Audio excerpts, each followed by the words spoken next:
ini dia versi panas, sama halnya dengan versi ini terbuat juga dari kopi dan susu yang disajikan secara panas. Nah, kawan-kawan, kenapa gelasnya lebih kecil?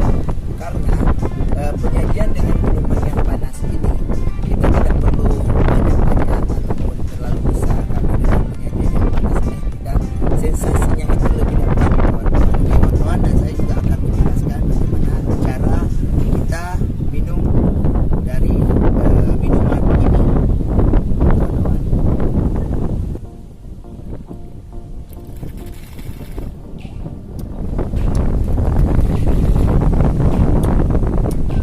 Oke, ngon. Nah, jadi saya akan mengajarkan bagaimana cara meminum tower ini sama kawan-kawan semua. Nah, yang pertama itu kawan-kawan harus mengambil pipetnya itu dan letakkan di sela-sela gelas, antara gelas dan piring. Jadi kawan-kawan bisa lihat seperti ini.